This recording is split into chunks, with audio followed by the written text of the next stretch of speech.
Hey everybody, Jamie Kelly here, and you are watching the Otherworldly Fundraising channel. This is one of the videos from the 2024 online fan convention. We had a lot of fun talking to a wide range of people, actors, writers, cosplayers, you name it, about all kinds of topics. We had a great time, and we know that you're going to get a big kick out of it.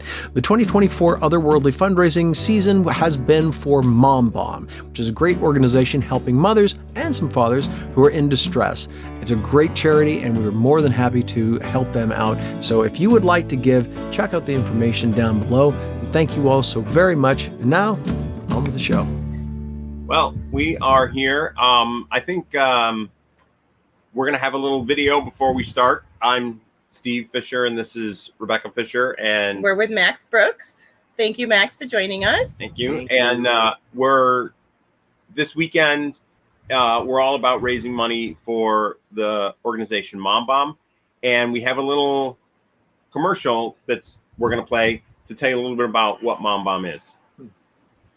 MomBomb helps moms and sometimes dads in crisis by offering grants for things like meal delivery, childcare, housekeeping, laundry service, and more. Because mom takes care of the whole family. But who's taking care of mom?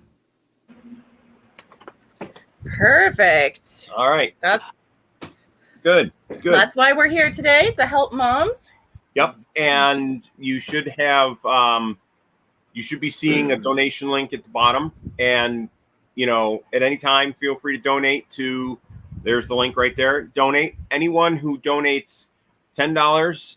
Well, for every $10 that you donate, you'll be entered in a sweepstakes to possibly win one of three prize boxes. And I believe we still have some MomBomb gift sets left. So I think there's 3 MomBomb gift sets left. So anyone who donates $50 or more will get one of those until they're gone. And if you want to, make sure to put your name on your donation. We need to know who you are. So if you're anonymous, we won't be entered. Correct. All right. Well, how you doing, Max? So far, so good. Nice to be here. Good. Thank you for asking me. Oh yeah, you're welcome. We're very excited. So let's get started. Tell us about, as a child, before you became Max Brooks, famous author and everything else, what was life like as a young kid growing up? Lots and lots of cocaine. I mean, I almost feel like that's the answer some people want. Because people say, so like you're growing up, like your dad was Mel Brooks, your mom was Anne Bancroft. Although I was doing an interview on Fox once, and they said, so your dad's Mel Brooks, your mother was Lauren Bacall. And I was like, if she is, then my dad's got a lot of explaining to do. But it's like, okay, it's Fox. Don't fact check them. It's growing up, I was very lucky. I was phenomenally privileged, but not for the reasons you think. My privilege came from the fact that I was very, and still am, very, very dyslexic. But I was privileged to have a mom who not only was able to discover it, but who fought like a lioness to save her kid from just falling into despair. Because I think that's something that we don't talk about enough, or we certainly didn't back then. When you're learning disabled, and let's be very clear, they try to call it's a difference. No, it's not a difference, okay? It's a difference. If you're in a wheelchair and there's stairs and a ramp, that's a difference. If there's no ramp, that's a disability.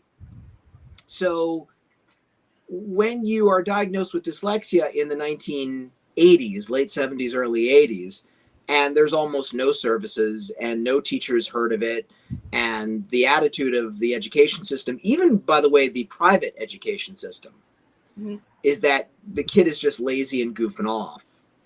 And also the prejudice that, well, he's the child of celebrity, so he's goofing off because he's a brat and he can get away with it. That's a disability. So my mother had me tested at the Marion Frostic Center. They gave her a spreadsheet of all the things that I would struggle with, and also how I could learn differently.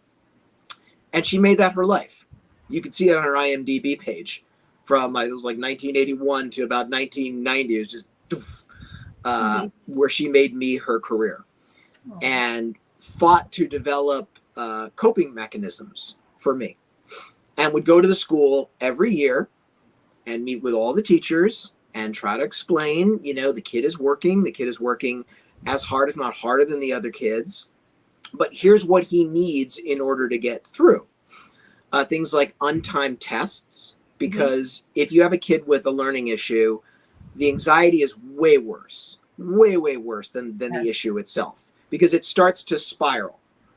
You don't do well, and then you get nervous that you don't do well, and then the nervousness clouds your brain, so you sit down to take a test, and you're a goner before you even start. So untimed tests, typing. They would always say, well, his handwriting is atrocious. My mother's like, yeah, if he was Bob Cratchit, this is not the 19th century, all right? Can we be clear about this? So my mother made me take a typing course. And I'm like, I want to take a typing course. And she was like, you need to learn how to communicate not doing this, because this is not working. Yeah. And by the way, shaming doesn't work either. I remember the teacher saying, hey, everyone, look at the weird way Max holds his pencil. Oh.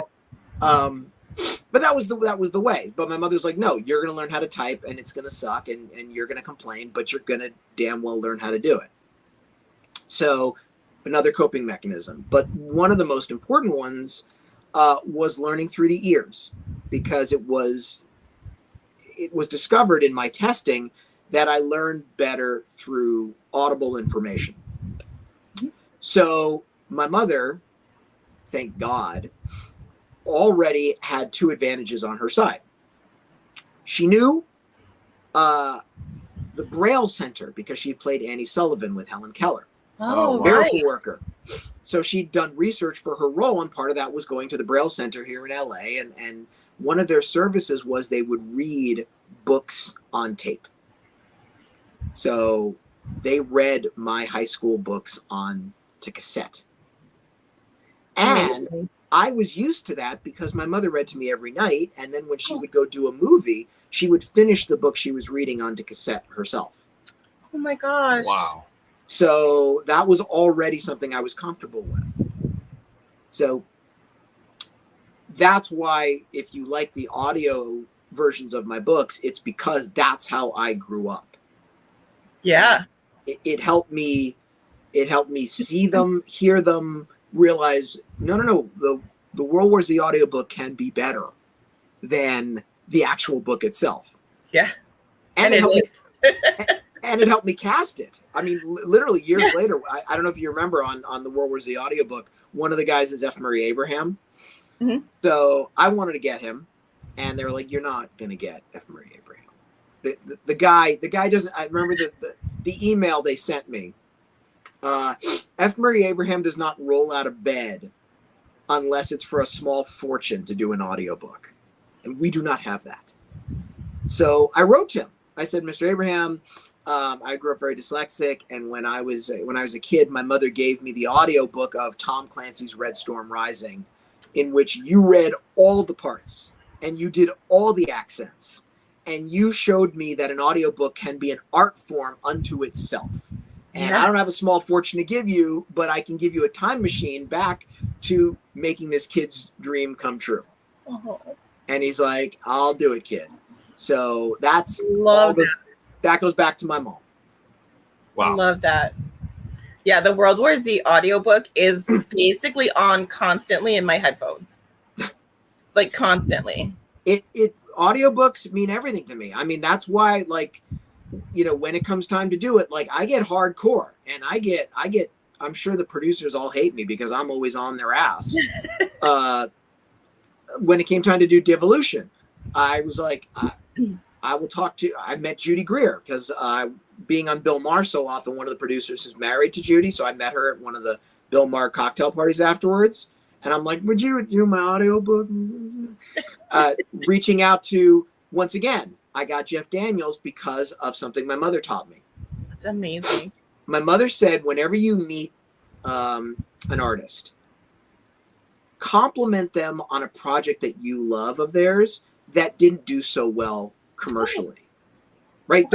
She always said, like, if you meet Stanley Kubrick, don't say to him you love 2001. Everybody loves or The Shining. Tell him you love Barry Lyndon. Yeah. So when I wrote to Jeff Daniels, I said, Mr. Daniels, I am a fan of yours, not just as an actor, but as a playwright, because I know you're a playwright, because I had the good fortune to see one of your plays. Ooh. And I wrote to him about how great it was, where they tried to cast Arnold Schwarzenegger as Jesus. I said, you're an amazing playwright and you're an amazing actor, and would you please be part of this project? And he was like, oh yeah, sure, I'd love to.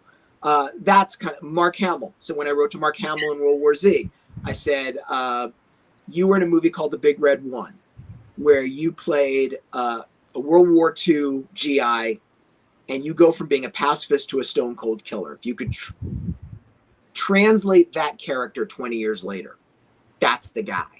Yeah. Now, some of the people that I cast, I just cheated. In the Minecraft books, the first book is read by Jack Black. The second and third book are read by Sean Astin. I went to high school with both of them. Okay. That's awesome. That's awesome. Yeah. What got us the most, so I didn't read like the cast of the audiobook before I bought it and downloaded it, started listening. I was just like, World War Z, perfect, and downloaded it. And then I realized, and then I'm listening to it and I'm hearing all these voices, and I'm great with recognizing people by their voices. And I kept hearing, and I was like, wait, that's Nathan Fillion. And then I made him just listen to the section with Nathan Fillion, because we're both huge Brown Coats, big Firefly fans. And I was like, you have to listen to this.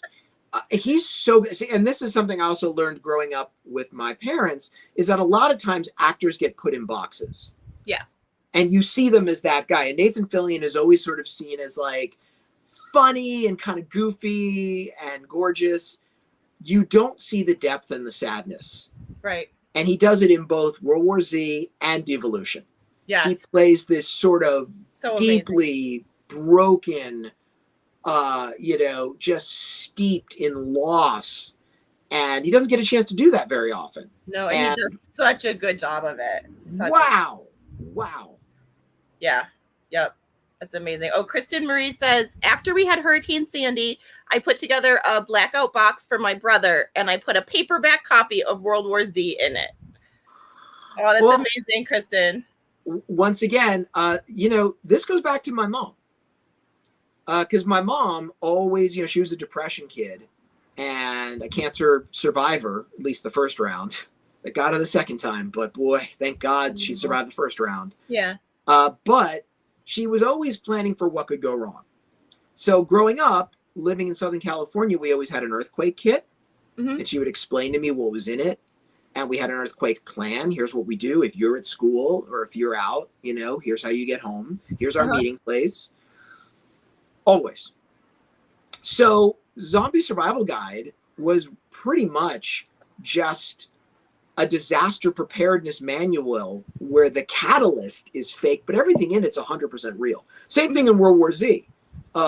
Just years and years of researching how do countries respond to existential crises. And even though it's zombies, there's no magical solution, right? It's literally just like, here's how countries would respond to natural disasters, plagues, nuclear war, just everything, even though this thing happens to be fictional. Yeah. That makes sense. Yeah. I mean, it's why soldiers have come up to me and said, I took your Zombie Survival Guide to Afghanistan. I mean, it's why I'm on all these military think tanks, because I do my homework and I take this stuff very, very seriously. I don't blow off anything. Oh my God. I've had moments where I get a little bit too intense because I care. Yeah, I care. And if people don't care and they're around me, and I have no use for them. I'm like, you're either in this 100% or go do something else. Yeah, I get it. What is your number one tip for just a normal person, like for me and Steve, if there were a zombie apocalypse were to start right now? You got to think. You got to think clearly. Anxiety just drowns us. Yes. Oh my God. You've got to just take a breath. You got to just think. You got to be like, okay, what do I do? I mean, panic is built into our DNA because we're in the middle of the food chain, right? We're not lions. When you go to the zoo and you see the lion's like, I'm top of the food chain. What do I care? I'm just going to lie here and show you my balls. The monkeys at the zoo are always like this. Yeah. That's us. So we have to suppress that. And societies do this. Militaries do this. That's why they train you to do the same task over and over and over again, sometimes when they're shooting over your head. So that way, when you're really in it, they're shooting over your head, your brain is already trained. You go, oh, yeah, I know how to do this. Instead of, oh, my God, what was that? Mm-hmm. So find a way to think clearly under pressure, because that will save you. Awesome. Very good advice. Yeah. Awesome. So World War Z was my very first ever zombie novel. Oh, wow. And it was the first one I'd ever read. I thought I hated zombies. I thought I hated zombie stories. I thought they just weren't for me. And then I read World War Z and was like, I think I actually kind of like zombie stories. So now I snatch up everything zombie all the time. And when the movie came out, I took my dad. We took my dad. My dad loves movies. And he loves sci-fi. He loves fantasy. You know, we're all nerds. And we took my dad to see World War Z in the theater. So he thought that he had heard nothing. He didn't know anything about it. None of the movie advertisements, marketing, anything had reached him. He hadn't read the book. He didn't know. Thank God. All right. No, that's great. World War Z. You'll enjoy the movie much better if you haven't read the book. Would you like to see World War Z with us? Right. And in his head, he was thinking, well, let's see. Z is the final letter of the alphabet. So it must be about the war to end all wars. He's terrified of zombies. We didn't realize that this is a thing for him. So we're sitting there in the theater watching the movie, and he just keeps, all of a sudden I look over and he's like this. And then he just keeps like sinking in the chair. Poor dad. We had no idea. Well, it's funny. I did the exact same thing when I saw the movie, just for a different reason. It's fabulous. I like the movie. You just can't really compare it to. You can't go in expecting it to be like the book. Oh no! And I got very lucky in that they totally ignored the book. So I didn't even have to watch like my characters be eviscerated or the plot be twisted. Thank God. Thank God it was just. I kind of got the best of both worlds in that they ignored the book, but they kept the title, which drove attention to the book. Oh, believe me, there are other book to movie adaptations. To this day, I lose sleep over. Starship Troopers. Oh, yes. Or I should say Starship Troopers 90210. And I know him. I know Paul Verhoeven. And that's another tip that my mother always taught me, which is find something nice to say. Mm-hmm. Don't lie. Do not lie. Right. They'll catch you. Mm-hmm. So find something honestly nice to say. So when I met Paul Verhoeven, I was like, hey, Paul Verhoeven, I loved RoboCop. Just leave it at that. Yep. Yeah. Yep. Very true. And I did. So there we go. Very true. That's awesome. So why zombies? Oh God, they scare the hell out of me. I love it. Yeah. Oh my God, they're terrifying. Like I'm not one of those pseudo macho, dillweeds who thinks a zombie apocalypse would be fun. Because there's a lot of those. Oh man, like if zombie apocalypse happened, I could be the alpha male that everyone, doesn't think I could be. Yeah. I'm like, no, dude, you'll be dead of infection on like day 4. No, they terrify me because every other horror film you can avoid. Most horror films, you cast yourself in that role and you say, well, just don't go in the water, you idiot. There's a giant shark. Stay out of the basement. Don't go to the summer camp. You Right. know? Oh, I heard something. Well, don't go investigate. Yeah. That's your ass. Zombies, it's kind of like being a civilian in a war that you had nothing to do with, right? You didn't start it. You know, a zombie plague is like you're just living your life, and then suddenly the world starts falling to pieces around you. And by the way, what's so terrifying really for me is you can die without ever having seen a zombie. Because the real threat is that they eat through the threads that hold society together. Yeah. You know, we live in this like first world bubble of indoor plumbing and sewage and electricity and refrigeration and cops and fire departments. You know, zombies take all that away. And suddenly you're living a Somali existence. And you can die of dehydration. You can die of infection. You know, you wall off your little compound, but you don't know how to dispose of your poo. You're going to die of disease within a couple weeks. Yes. So that to me is absolutely terrifying. So that's why when you're fighting zombies, you're not just fighting zombies. You are fighting a Stone Age existence. Because that's what they bring. Yes, very true. And that is terrifying to a lot of us. Yeah. That is terrifying. Oh no, man! I'm good. You know, I've got my AR-15 with my laser scope, and okay, well, you run out of bullets, and your laser scope runs out of batteries, and then what do you do? Right. Do you have a way? He'll be dead before then because he doesn't know how to dispose of his poo. Right. I mean, if you don't know how to purify water, you'll be dead in 3 days. Yeah. Yeah. So way to go, dude. Congratulations on the big gun. Yeah. Very true. Very true. Now I noticed that the styles between World War Z and de-evolution, and it's backwards for me. So World War Z and de-evolution, they're both kind of like a found footage almost style where with this journal entries. And do you is that your preferred style? Is that what you like? Or did it just happen to fit the ideas the best? It fits the idea. I'm always doing it. The narration, the storytelling fits the story for me. Mm-hmm. So like World War Z, I thought that's a great way of telling the big story. Yes. The big global plague. And when I was a kid, my mother gave me the audiobook of Studs Terkel's The Good War. Oh, yes. Okay. So I was like, oh, there you go. That's the way to do it.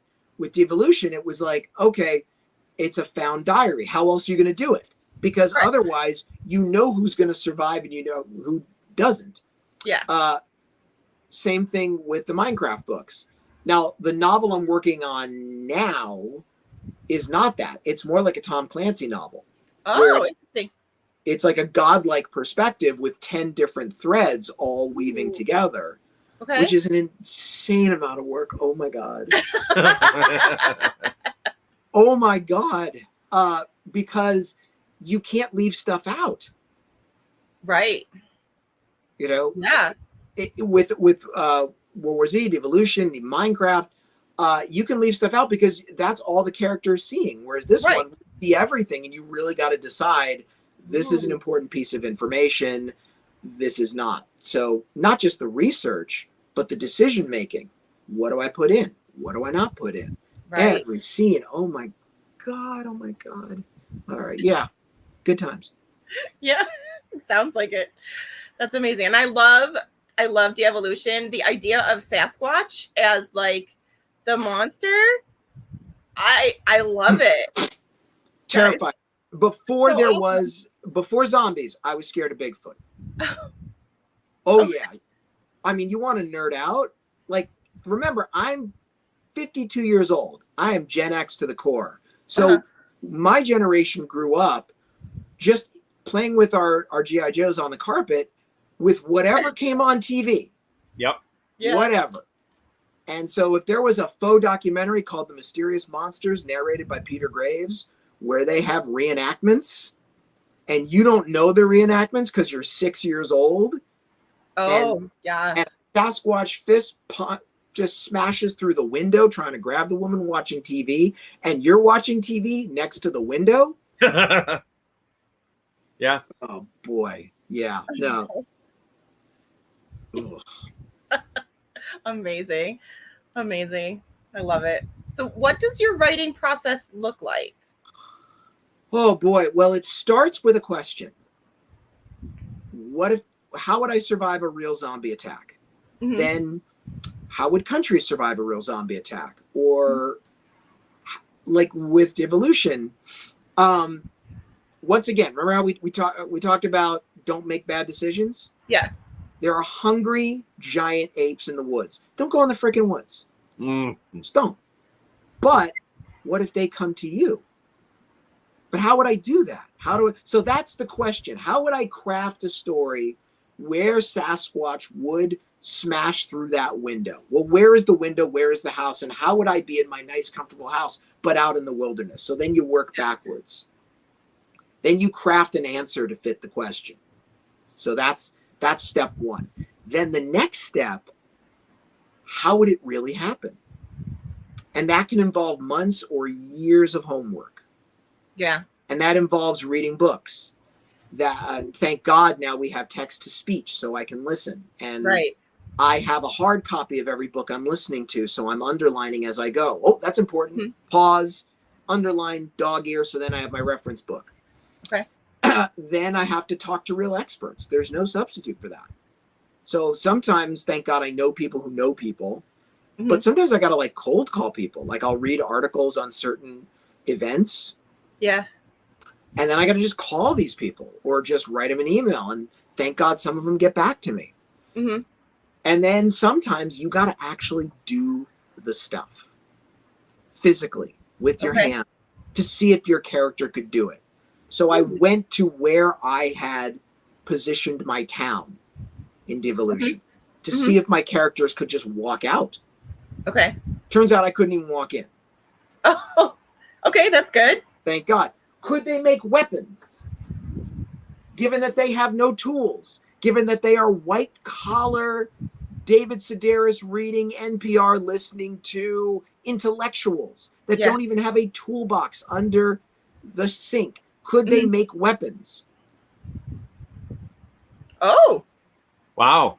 Made it myself with nothing but what they had in their houses. So you got to do that. And so that's another process. Then, now that I've got all the pieces, assemble into an outline. Then the outline becomes a synopsis. Then the synopsis becomes a first draft. And then the real work begins. Then you do the next draft. Because, first draft, you just got to get it down. Just write the end. And trying to make it good on the first draft is what kills writers. Yeah. Because they write and they go, oh, that sucks. I'm going to rewrite. And then you're on page 3 for a year. No, just get to the end. Then you have something to make better. Yeah. And sometimes it can take 2 or 3 drafts. Minecraft, ironically, the first Minecraft book, 10 drafts. The most rewrites I ever did. Wow. It was in the wrong voice. Completely the wrong voice. Because it's a Robinson Crusoe story. So I made the mistake of rereading one of my favorite books, Robinson Crusoe, and I slipped into Daniel Defoe's voice.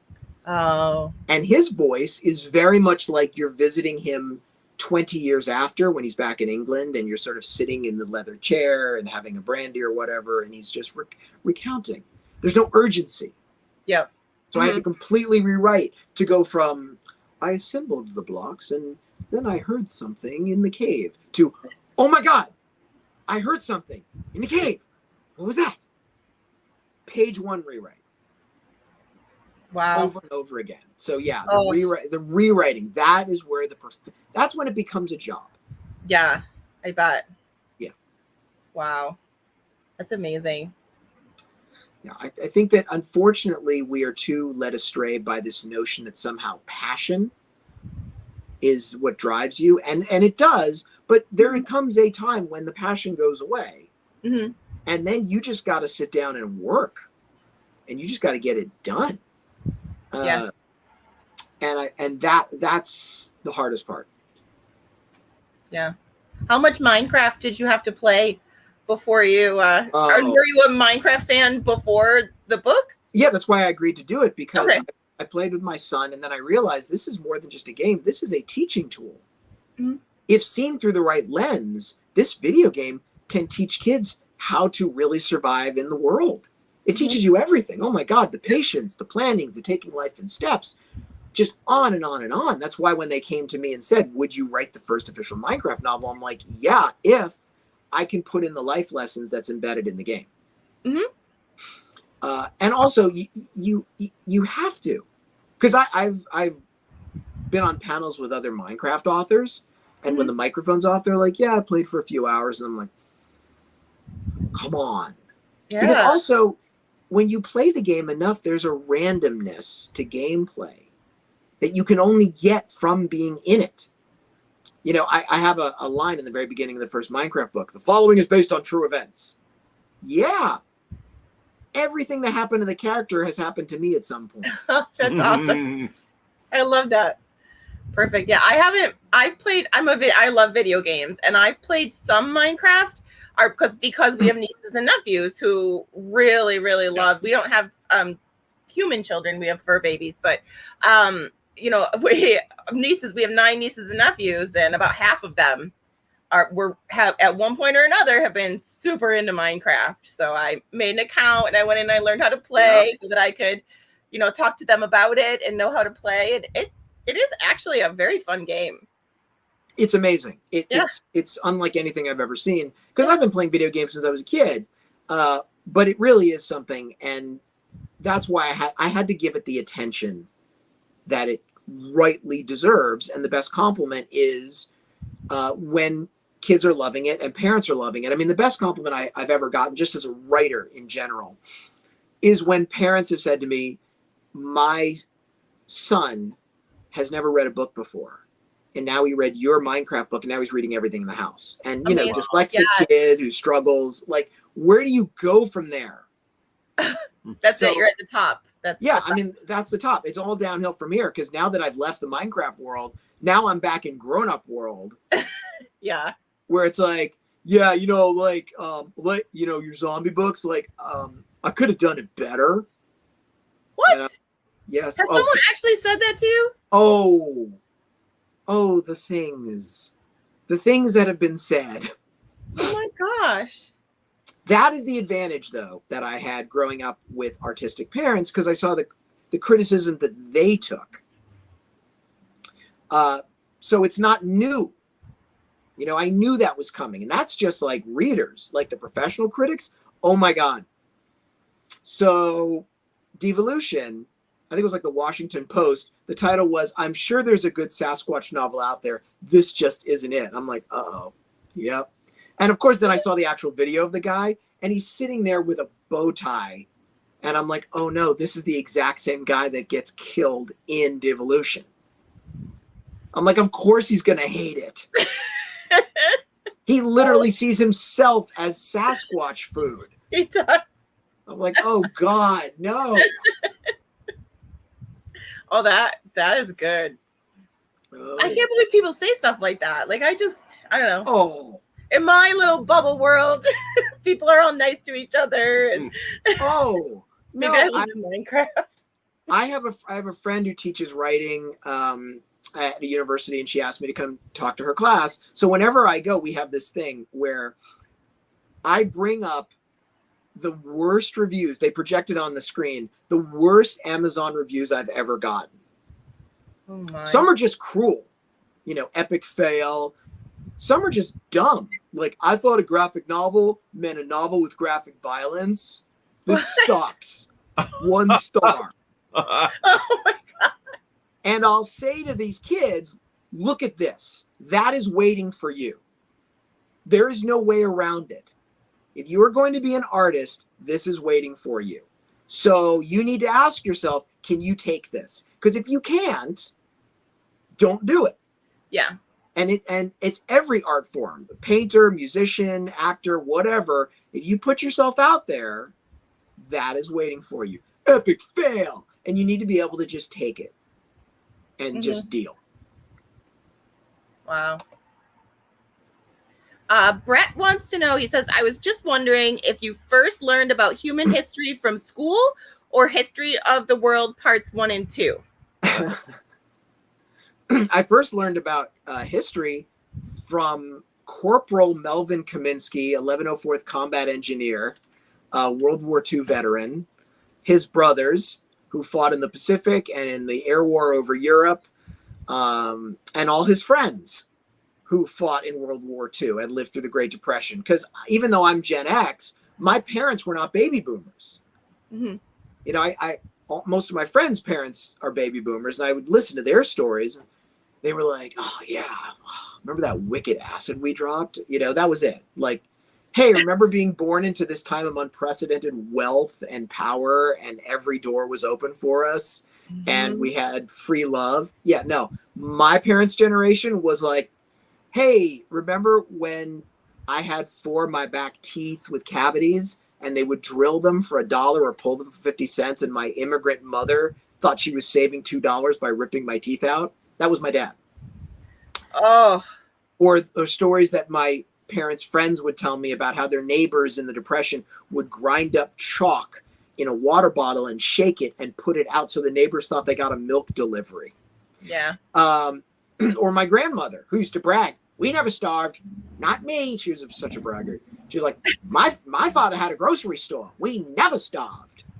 So that's how I learned about history in the beginning. And it got me interested because I didn't grow up that way.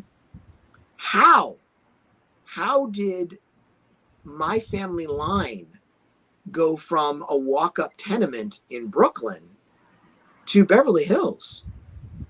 What is the story of a country that would let a family do that? So that fascinated me in history. And then in school, thank God I had some pretty good history teachers. Western Civ 2 was the first class I ever did well in. Oh. Yeah, it was one of those moments, like 10th grade, took me till 10th grade, where suddenly the kids were asking me, and I was like, good Lord, I might be good at something. Oh. So yeah, that was my path to history, and it's never finished. Mm-hmm. Yeah. No. When did you decide that writing was something that you wanted to pursue? You know, in about 6th grade, I had a friend write a little short story on his own. I mean, this kid is a legitimate genius, like one of those kids. Like, I still know him. He's helping me with my new novel now. He was head of gastroenterology at Cedars-Sinai. He's authored several books. Oh my gosh. He's writing one on gravity and how it affects not just our physiology, but our psychology. He's that kid. Goodness. Okay. Wow. Yeah. So he wrote a short story that he illustrated himself. He was like 12. And I'm like, you can do that? And then another friend of mine that summer wrote a story, like a Red Dawn kind of story. Oh, yeah. Where the commies have taken over America, except for Fire Island, where we spend our summers. And I was like, you can write. So then that summer, I wrote my first short story. In addition to dyslexia, I'm sure I'm OCD, obviously, duh. And ADD. And it was the first time time stopped. Just sat, wrote, looked up, an hour had passed. So I knew that's what I wanted to do. And then all throughout high school for 2 hours a night, from 9 to 11, I put on my little record player and my little scratchy records, you know, Jimi Hendrix or the Beatles or whomever. And then I would just work and just write story after story. And I knew this is what I wanted to do, which is why another reason my mom made me take a typing course. She's like, if this is your path in life, you need the tools. Yeah. You can't just scribble. Mm-hmm. You need to do it yourself. So yeah, I've always known since I was 12 years old. That being said, the question was, how did you do it? How do you get paid? Because that was a long, circuitous route to get. Yeah. Oh, how long? And I'm sorry, I should know this, but how long had you been writing before your first novel was actually picked up and published? Oh God. I mean, so I had just gotten out of grad school where I majored in wasting my parents' money. I did film production. Oh. Film production on technology that was obsolete as soon as I got out, which is, I mean, it was great because it actually helped bolster the lectures I give at places like the Naval War College in West Point and SOCOM about change. You know, change is coming. You're being trained on something and suddenly boom. But I got out and I spent years taking whatever job I could take to pay the rent, writing screenplay after screenplay no one wanted. In the spare time, and inspired by the Y2K scare, I wrote a manuscript called The Zombie Survival Guide that nobody's going to read. I wrote it for me, stuck in a drawer. Then I got the big boy job on Saturday Night Live. Mm-hmm. And then I got a book deal. But the Saturday Night Live and being Mel Brooks' son almost killed the book because they didn't know what to do with it. So they tried to position it as Mel Brooks Jr. writes younger Frankenstein. And I told them, I said, you're going to kill it because the mainstream humor people are going to come in and say, this is not funny. And the horror people who don't know me yet are going to think I'm some Hollywood brat pissing on what they love. Mm-hmm. And that's exactly what happened. LA Times eviscerated it. And then Rue Morgue did the same. And it was DOA. Thank God my wife said to me, like, you need to self-market. Yeah. So I went on my knees to Fangoria and I was like, please just give me a chance. Give me an interview. We'll talk horror films. I will show these people that I am one of them, not making fun of them. Yeah. And I also pitched myself out to a public speakers agency who book like real speakers, like generals and CEOs. Oh. And I said, I want to do zombie lectures. Yeah. Like as if they were real. And the one nerdy guy in the back of the room who is still my agent to this day, he said, I'll take it. Let's see what we can do with this. Nice. Between those two avenues, bit by bit, month by month, we finally built a reputation. And that got me far enough to be able to get a book deal for what would become World War Z, and then we were off to the races. That's amazing. Kristen, what are we at for donations now?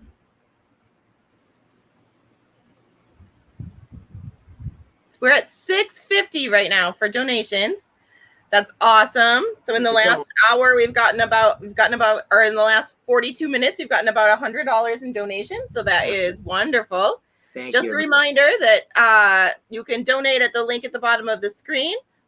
We're collecting money for MomBomb, who helps moms and sometimes dads in crisis. They offer things like laundry services, housekeeping, childcare, meal delivery, and more. So it's a very worthy cause. They need it. I don't know how single parents do it. I really don't. No. I mean, my wife and I have one kid and we're outnumbered. I don't know how that works. Somehow we are. Well, kids count as like at least two. So with their energy, they're bouncing off the walls. Yeah. Yeah, that's awesome. So you mentioned working on Saturday Night Live. How is it that you got connected with that? And I want to hear about this. What was it like working? Oh God, yeah. So years and years of just hitting my head against the wall and not doing anything. And I knew enough to know that I didn't know what I was doing.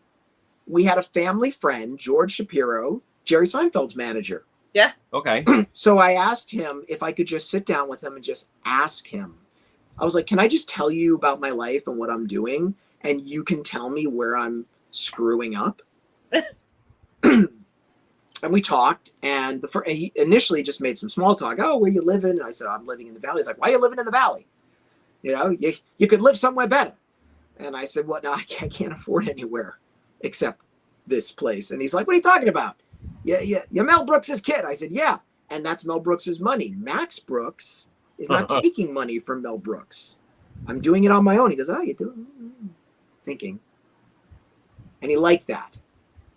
And he said, "You write comedy?" And I said, "Well, my agent forced me to write a sketch packet for this Martin Short sketch pilot." He goes, "I'm going to give it to Lorne Michaels." And I said, "Yeah, you do that." Lorne liked it, and he flew me out, and he asked me if I wanted the job, and I took the job. Now, but it didn't work out because I was miscast. I'm not a I'm not a writer's room writer. I'm not a snappy comedian writer. I write better alone. It just was not the right fit. So I survived 2 years. Now, thank God, those were the two I consider two of the most important years in the show history, because we were the class of 9/11. Oh. So me and Seth Meyers and Amy Poehler, we all came on 2 weeks before 9/11. Wow. Oh. And it was Will Ferrell's last year. So I got to watch Will's swan song, and I got to watch the show try to deal with how America had pivoted overnight. Yeah. And did not pivot. We stuck with the safe 1990s model. And as a result, we got eaten for breakfast by these two giants. One was this young ingenue named Jon Stewart, who was just coming up with this weird little show, The Daily Show. And he's like, "You know what? I'll do it. I'll help America try to process what's been happening." So that was one boom. The other one was Chappelle's show. I mean, just a tsunami of comedy. Yeah. So it was a crazy time to be on. And I'm so glad that they let me be on for those 2 seasons, because I really got to watch America change, and I got to watch the show change. And I got to meet some great people. Dean Edwards, my office mate, is still my buddy. Dean Obidala, who was our chief researcher, still a friend of mine. And great memories. But I was not meant to be there. Yeah, that makes sense. Yeah, that's good. So we found out it was like a week ago that we found out we would be interviewing you. And when we were going through like your all the books you've written and all the graphic novels and everything, we discovered that there's a G.I. Joe graphic novel. So we haven't had a chance to read it yet, but Steve, well, you mentioned is super excited. You mentioned watching these shows, Peter Graves narrating while you're playing G.I. Joe on the couch. Yeah. And so my brother was huge into G.I. Joe. He was born in 1974. And so he got all the greatest American hero toys. And we used to go down in the basement, and we would play. We'd choose characters, and we'd play and stuff. So I used to subscribe to the comics. So I read, the Larry Hama stuff early on. Yeah. So I'm wondering how you got tapped to G.I. Joe, and considering you were playing with the toys, you were probably super excited to be able to tell stories about Cobra Command and everything. Oh my God. Yeah, no, they asked me, IDW reached out to me, "Would you do G.I. Joe?" And I said, yes, but I want to do something weird. I want to just do character studies. I want to do the backstories of characters. So I did 10 Joes, 10 Cobras, and I got to really go deep. Because I grew up in the comics too, and I grew up on the cartoons. Oh yes, most certainly. I mean, the cartoons were just amazing. Yes. So I got to tell their stories, complimenting and not contradicting. So like Spirit, the Native American tracker, he's an amazing tracker, has nothing to do with his heritage. He's a Southwestern Native American whose people have always grown up in cities. He's an urbanite to his core, but he has a sensory integration disorder, which is a real thing. It's where some of us, including me, cannot filter out stimuli. So we get overstimulated. Yeah. He gets overstimulated. But when the stimulation drops, say out in the wilderness, he can see things no one else can. So that's why he's a great natural tracker. It's got nothing to do with his heritage. Okay. Likewise, Major Blood, he's a mercenary. But what does that mean? He's just trying to feed his family. So I go back into like Major Blood, watching like his dad lose his job and just sit in the chair waiting to die. His grandfather who lost the farm and hung himself. And he's like, that's not going to be me. I'm going to do whatever I have to do to support my family. That's Major Blood. So I just go into all of them and what it means to do what they do. So I call it G.I. Joe Hearts and Minds. Very, That's awesome. very cool. We're excited. I already ordered it for him, so. Yeah. No, I mean, I am GI Joe through, and some of them are deeply personal. So one of the obscure characters is Firefly, the Cobra saboteur. Yeah. Now, we loved Firefly. He only did one episode of the cartoon where he snuck onto the base and put in some kind of corrosive fuel in the Sky Strikers, the fighter planes who were on the runway. And the Joes run, the alert sound, they jump in the Sky Strikers and they just blow up one after the other. We all loved Firefly, but you couldn't get the action figure. It was really hard to get. Oh. And only one friend of mine, Richard Cade, had Firefly. So Richard Cade happened to be African-American. So when it came time for me to write it, I made Firefly African-American as my shout out to my old friend, Richard Cade, who I'm still friends with. Nice. And I called him, I'm like, dude, you're going to be in G.I. Joe. Awesome. Oh, very cool. Kristen says there's actually a Baroness print in one of the prize packs. Oh, very nice. So one of our mystery boxes that you could be entered in a sweepstakes to win for every $10 you donate. There is a Baroness print in one of those mystery boxes. Well, I will say, back earlier this year, Kickstarter launched a G.I. Joe compendium set that I ordered, and it's the complete Larry Hamill Marvel run, and I'm super excited. I got to choose either have the cover be Storm or Snake Eyes in blue books, or Cobra Commander in red books, and I chose the Cobra set. Oh yeah! Oh my God! There's a Larry Hama episode. I actually reference it in a novel I'm writing now because one of my characters grew up reading it. It's the dog fight. It's Ace and Wild Weasel, and it's a whole issue of them just duking it out in the skies. And oh my God, to me it's one of the best comics I've ever read because Hama, he did his homework. Oh, he did. Hama, he knows what he's doing. Wow, and he researched everything. He's something awesome. I met him and I had him sign my copy of G.I. Joe number 1 or 21 Silent Interlude, and it was an honor just to meet him, and I kind of fanboyed a little bit. I was like, he did. I was there. He did. And he was doing it back in the day when comics were not a massive industry. You did it just because you loved it. There wasn't a lot of money. There wasn't a lot of fandom. I mean, now it's all here, but back then, no. I mean, I compare it to like when my dad wrote for the Sid Caesar show in the 1950s. Wasn't a lot of money then. You did it because you had to do it. Mm-hmm. Yep. Well, and I think one of the things that made them sold the comics during the cartoons, they used to they used to have commercials for the comics, and they were cartoon commercials. So you would see, what's going on? What's Destro up to this time? And then it would say coming up next month in G.I. Joe. And I, at that point, hadn't started getting the comics. And every time I saw those ads, I'm like, I want these comics. I want to start reading them. And oh yeah, no, we didn't know that we were just pawns in a giant marketing scheme. No, we didn't know that every time Hasbro needed to sell a new G.I. Joe toy, suddenly that character would appear in the episode.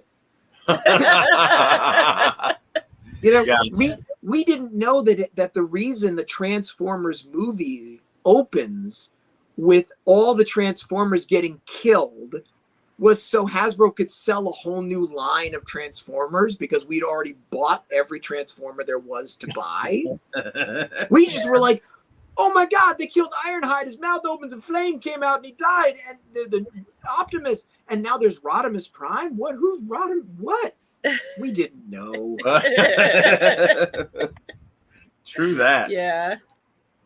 Yeah. I heard a rumor that there might be a movie coming of De-Evolution. Is that a thing? I mean, we will see. They never involve me because I'm just the book writer. They always want the book writer to go away. Oh. Which is fine because I got books I need to write. True. Yes. Please write the books. Yeah. I've got. And also between my research and my dyslexia, it takes me a lot longer. Right. Mm-hmm. If I didn't delve as deeply as I do into my books, I would have had 2-3 times as many books. But yeah, it takes me a long ass time. I'm willing to wait as long as it takes you because the quality of your novels is worth it. Well, thank you. I hope so. I think so. They're amazing. Is there anything that you wanted to talk about that we didn't touch on today? We have about 5 minutes left. Okay. I think also sometimes when you write, because we talked about writing, there's writing just purely for me. Yeah. Like, you know, World War Z, zombies. And then there's writing for a franchise like G.I. Joe or Minecraft. But then there's writing true life stories. And that's really hard. I wrote a graphic novel called The Harlem Hellfighters, which I'm probably, everything I've written, I'm probably the proudest of that. Because it's a true story. In World War I, a unit of African-American soldiers enlisted to make the world safe for democracy. Because that was the first war we ever fought just on ideals.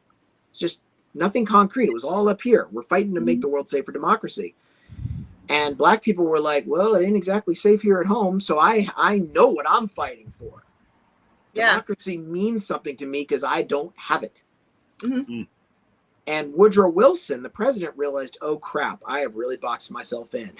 Because if these guys go overseas and become heroes and come home, they're going to demand democracy here. So the U.S. Army actually tried to sabotage their own soldiers.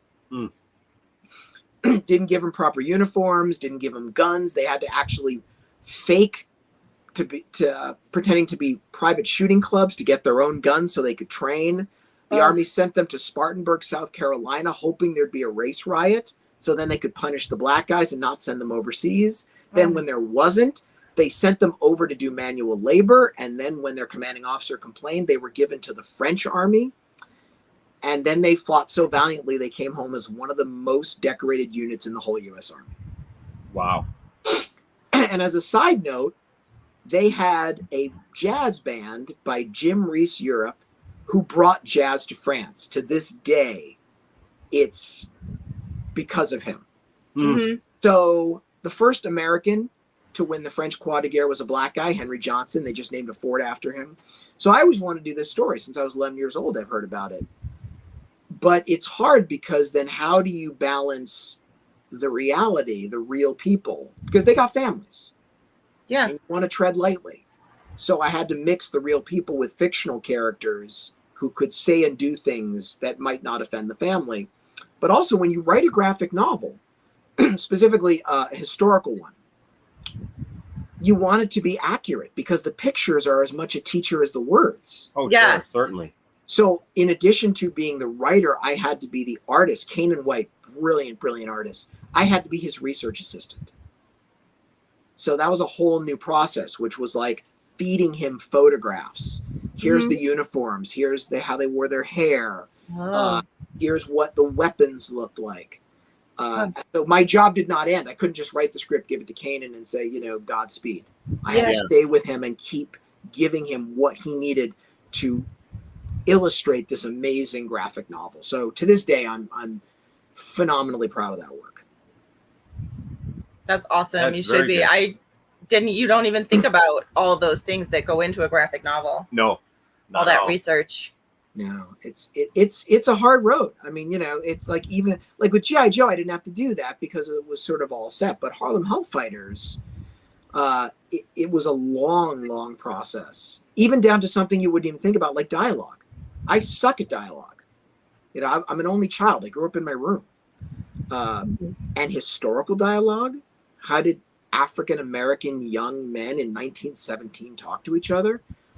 Thank God for the Schomburg Center on African-American Studies.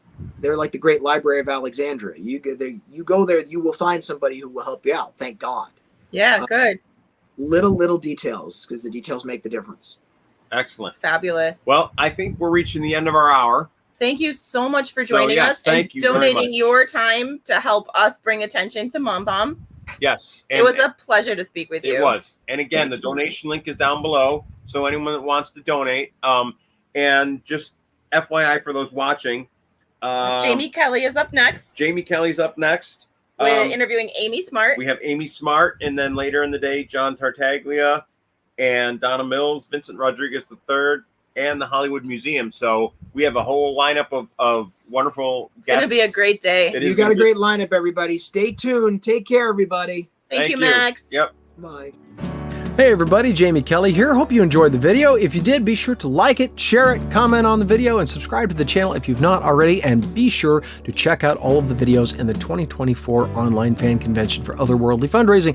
And be sure to check out MomBombs and support them. If you can, check out the links in the description for all the relevant information.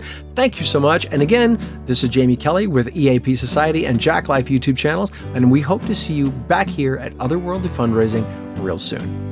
Take care, everybody. Bye.